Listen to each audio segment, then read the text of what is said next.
Okay, Noah, I thought I'd do a little outline for how things are going for the Canvas work and just how things are shaping up.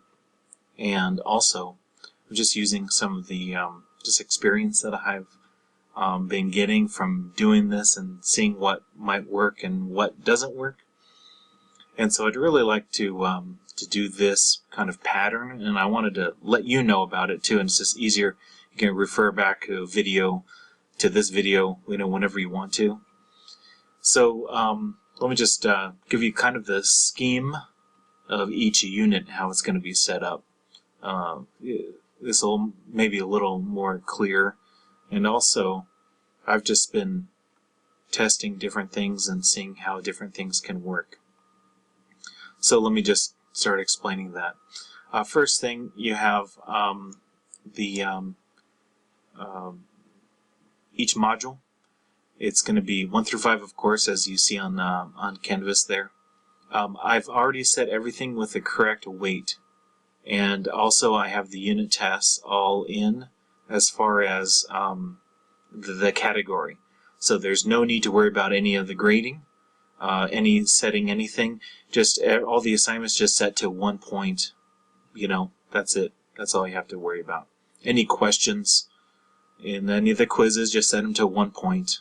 If you really want to set something to a little more than a point or something like that, it's up to you. That's fine. But anyway, the grading's all there. So each unit is a total of 8% for 40% of the semester, and then each unit test comes out to 12%, and that'll give you 60% of the total grade for the semester. So that's all set, and all you have to do is add things to the modules at this point, and it'll just be graded and averaged in for you. So here's the module layout. The module layouts we have by weeks, 1, 2, and 3, and I'm going to bring up that module just so you can see. This is the Spanish 1 class. So I have the modules here. If we click on modules in the Canvas, makes it really easy. I kind of like this drop down and all that. Spanish 1 Unit 1 is pretty much done. We're going to add some stuff on course information, those kind of things, but I'm going to wait a little bit on that. Spanish 2 is what I'm working with right now. You've seen that I've, for week 1, it's no indentation. Any of the week 2 stuff has an indent, and the week 3 stuff is indented 1 more space. So that's how I'm doing that. Of course, you can see that in my Unit 2, Week 1 is done. And as I finish them, I just set them to publish. So you can see over here, I set them each to publish. Things that I haven't done yet, I just set them as unpublished. I don't publish. I put them in the right spot, but it helps remind me that I either have to finish it or I have to add something to it. I also can easily see how many points things are. And then the icons, they help you too. Those are quizzes, the lightning. The paper and the pencil is a content page. It's not an assignment. It's just something for students to read. Might have some audio in there. These with the dialog box, dialog icons, as of course discussions. We have a few of those, but those have to be manually graded as well. So, I just don't have them a whole lot, but a little bit, at least maybe 1 a unit. And then let's see, that pretty much covers everything that we use. In each unit, I'm starting with the Michelle Thomas segment, and I'm going to take care of that because I put in the video. And if you would like to just embed some of the Quizlet flashcards and stuff, that would be great too. I mean, that would help a lot. And also the Michelle Thomas quizzes I have right after this segment for Michelle Thomas. So this is a content page. It's always going to be a content page for every week.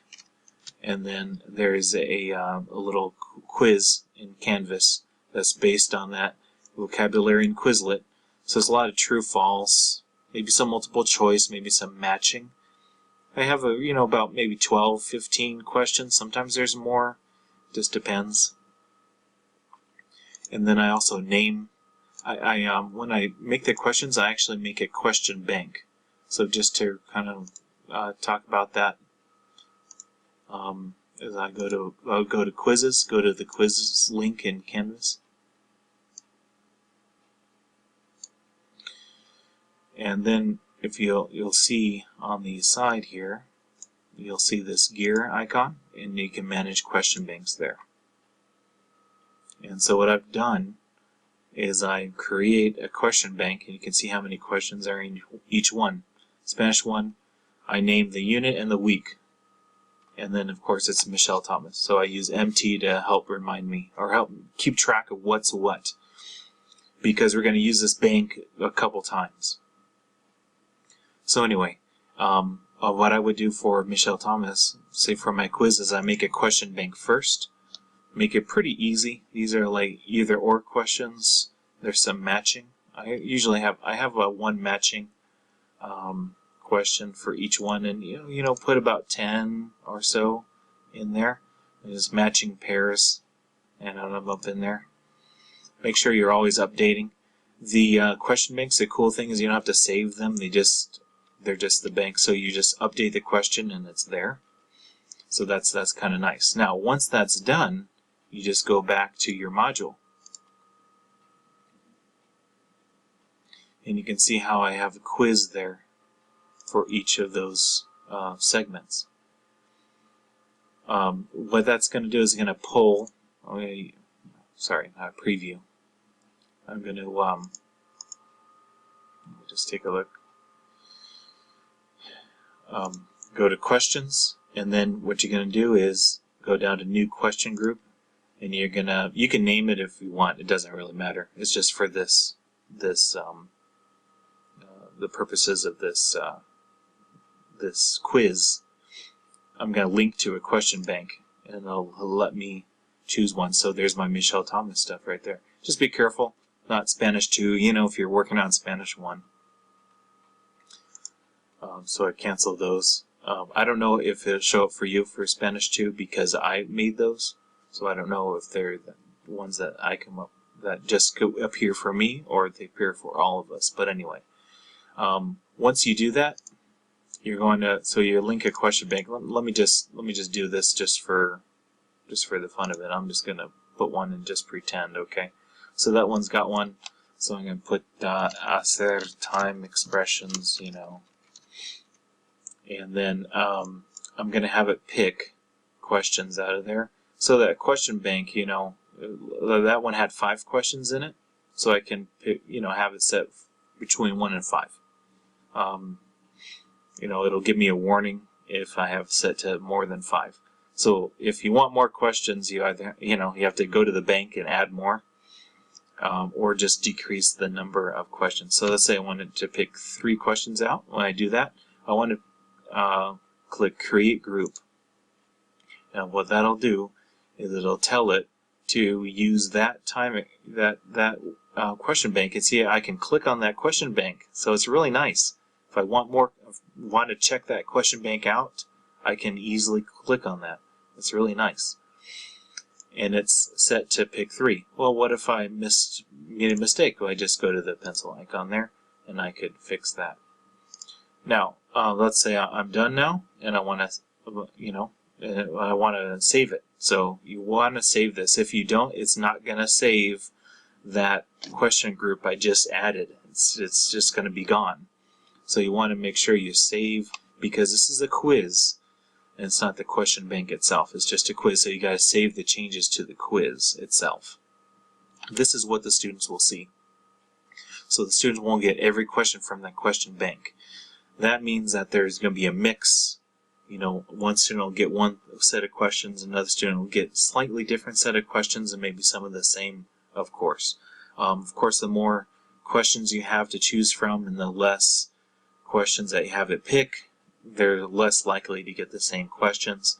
I like to, for the quizzes, pick a few out of each bank. See, I have 8 questions out of the Michelle Thomas bank because that's just the Michelle Thomas quiz. and I have some individual questions in this particular bank, or sorry, in this particular quiz. I don't want these in a bank because they're easy questions, and so I don't want to have to mess around with those. So I'm going to delete that one that I just added because it's not supposed to be there, and then of course I save it. I got to save my quizzes. Okay, now, so that's my Michel Thomas segment, and once that's done, I'm going to move on to my textbook work. So I'm going to refer to my Google Doc for that. It's right over here. Alright, there's Unit 2, Unit 3, everything's there. So I'm working on Unit 2 right now for Spanish 1, and I just was finishing up with week 2, so that's going pretty well. So this is my page numbers I want, and for next week, the week 3 of Unit 2, I'm going to be working on the definite indefinite articles. And so what I'm probably going to do is, I'm going to look at the textbook to see what it says here. And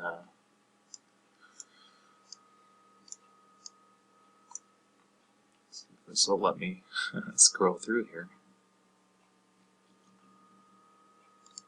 See what that said, page 60 and 61, right? Let's see if it'll let me scroll through that book. I have a little bit of a problem right now, but anyway, we'll see if it will do that here. But anyway, so this is page 51, of course.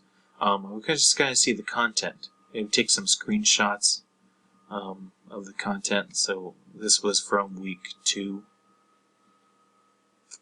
Week 1 and 2 of the Unit 2 content. So I just use my snipping tool right there.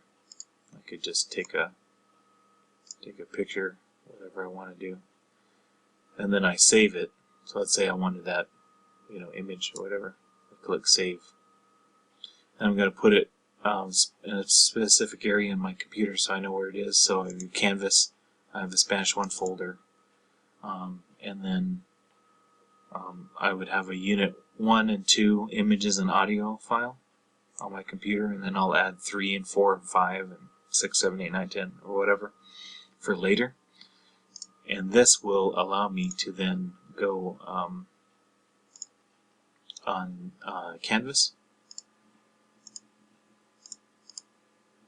and I go to Files. I have a different tab for the files for Canvas. I also have the Pearson website there, so I can download stuff real easily that way. So that's my regular stuff. That's my regular view for what I'm working on. I just want to have quick access to the files. And so Spanish 1, I'm working on Unit 2. This is my Unit 2 files there. Unit 1 files. This just helps keep everything organized. You can easily come back. You can use a lot of these images for tons of things. You have it for different activities. Maybe you want to have some kind of matching, or it's great to be able to use the images for more than one purpose, more than one quiz, or even more than one question bank. Just depends on how you want to do it. But anyway, there's a lot there. So you just go to upload, and of course you upload your images or whatever. Now what I've noticed is with Canvas, when I try to go and add anything in, it will not, sometimes those images don't come up that I've added. There's my embed image right there. Go to Canvas, and then you can see your files, course files, and then there's your folders. Go to Unit 2 and you'll see those same pictures. But sometimes you upload something, you don't see it there. Alright? So what I noticed is that sometimes you have to like cancel what you're doing or just save it. So of course always save the quiz, do anything else. And then just reload the page, and then it should show up. So if it's showing up in your files list, you should be okay. It'll be there. I think it just needs to refresh. That's all. So you might come across that issue. I figured that out yesterday. Like, where's my stuff? So anyway, it's really good to do that. I think it's really useful. Any of the audio files going pretty well. You can just upload them directly in the when you edit the content page or the quiz. I have quiz questions, and it uses the audio from Pearson. I have it using like this one, for example. Just pull that, save it, and then embed that, just upload that audio and have the activity similar to what's in the book. It seemed to work pretty well that way. So say with number 1, what's the descriptions? If it describes Marcos, point to his picture, describes Sarita, point to her picture. So I might have like number 1, and then it could be a drop down, So they have to listen to it, and then they select Marcos or Sarita in the drop down for each number. And it could be one question, and it would be part of the question bank for adjectives. Spanish 1, Unit 2, Week 1 or something, or Week 2, whatever it is. So that text is the real meat of the course. I think that's the real work is right there with that textbook work and getting that stuff in there. We can use content pages, and then we can have a quiz. It really works well if you have a little quiz after the content page, and you can have something where a student can click on the a link and get to the quiz for that same thing. So I'll give you an example here. I think I may have shown this to you, but go under modules. Let's see what I'm talking about here. So I have this module 4 for Unit 2, Week 1. And of course I'm doing all the videos for you. But I have everything there. And then I have a link. Click here to take the quiz. So all you have to do with that is just type it out. Just edit it, type it, edit that page. This is really useful. I think it's great. So you're just going to go, I'm going to wait for it to load here. So you just type it and type whatever message you want, and then you're going to go to, just highlight it, and you go to quizzes and select the quiz you want it to link to. So, the quiz has to be there. You have to make the quiz first, but once you do, it's really nice. It gives a nice flow to it. So if you have some kind of content page and you just want the content there, that's great. And you probably should put some kind of like, okay, now take the quiz. Now Canvas should make the student go there anyway, but we want to make sure that we actually, show that it's in line with the content, and it should go together, and it should go in order there. So anyway, I'm going to cancel that. So that's all set. I also like that students will be able to proceed to the next thing. The next item should be the quiz that comes up, and there it is. So that's good. I like that a lot. I like that flow for the course. Let's see. So we got content pages. So when we need them, yeah, and it's just anything you have in a content page, have some kind of quiz on it. Even if it's like 2 questions, give them something, because students are just going to blow it off. They'll just ignore it. When embed any images, audio that you find, and I just showed you about the Canvas course files, and going to the unit folder to choose it. We can use the free response in assignments and in quizzes. We can add an assignment, or in a quiz we can We can add an essay response. Just as a free response, it gives the students a text field just to type in stuff. We can do that. Just keep in mind that whoever's grading it has to actually go in and read all those replies. So once in a while, it's great. I think it's fine. But I wouldn't do any more than, say, one per week, and sometimes not even that. Especially, in the third week, I think that the students have had some stuff and we're ready to wrap up the unit. I think some free response, open response, and some assignment submissions is fine. But just be careful because the teacher would have to actually grade those manually, and that could be a real drag. So, hopefully, most things we want to have auto-graded, of course. Okay, discussions. I have a few of these on there. There was basically it's like a forum. Students, make sure they're graded. You always want to make sure they're graded. Otherwise, students won't do it. We make it worth 2 points, one for the post, one for the reply. Require student responses. We can, for any of these activities, any of the discussions, any of the quizzes, any of the content pages, if you want to embed YouTube videos, anything like, hey, this can help in your vocabulary or whatever, that's fine. Don't get too wrapped up into it because we've got to get this done. If you just know something, you can quickly get to it and quickly bring it in for the course. By all means, do that. That'd be great. We can always add stuff when we're done, and it's not going to take that long to do that either. In indentation, I talked to you about that for the modules. In each module, an indent, every week indents one more. And then Duolingo work. I didn't create any of the question banks yet. Feel free if you want to create those, you can. You have all the stuff there. Maybe just a few questions, don't make it too much.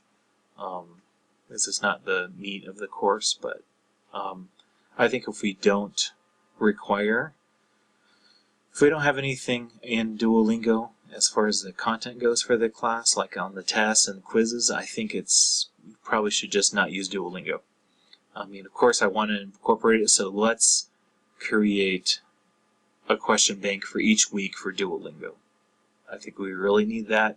Just call it Duolingo, Spanish 1 Duolingo or Spanish 1 DL, Unit 1, Week 2, or whatever, and then have like 5 questions. Just really basic, 2 questions maybe. For a very long Duolingo skill, maybe 10, maybe. But trying to focus on it too much.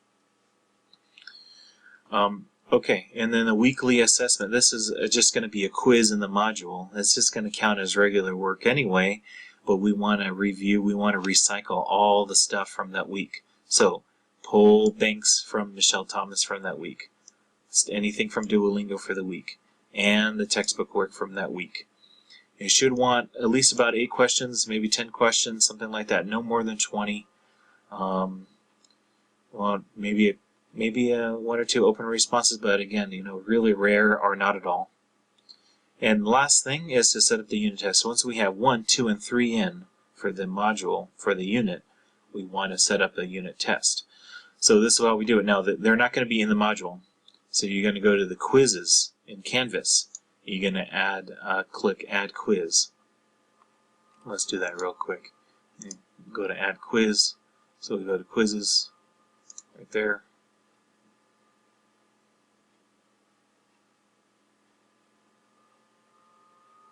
Alright, so I'm going to add quiz right there.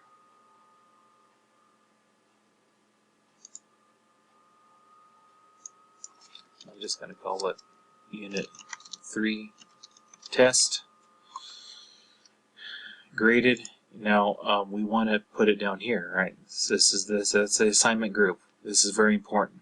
You've got to make sure that it's Unit 3 Test and not on the module at all. Because it's a different graded category. Shuffle answers is fine. Time limit, definitely have a time limit. I would say maximum 45. Allow multiple attempts. It should always be 2. Keep the highest. You can let the students see their quiz responses. and do not let them see the correct answers at all. So none of these should be checked. I don't think it's necessary to show one question at a time, although we can, and then lock. Actually, for the unit test, let's do that. Lock questions. Well, I don't know. Lock or not, I guess we don't have to lock. But let's do one question at a time. And then you want to save it. Now, you can add questions first, of course. Go to new question group, but eventually you want to save it. You can save it and go back into it. But then, look at our question banks. If it's Unit 1, grab Michelle Thomas, Week 1, 2, and 3 from that unit. Grab textbook stuff from the unit, Week 1, 2, and 3 from the unit. So that's why it's important to keep calling our stuff with the right units and weeks and stuff like that. So it's really easy, we can get it to it real fast. Okay? Unit test should be about 30 questions, 25 to 30 questions.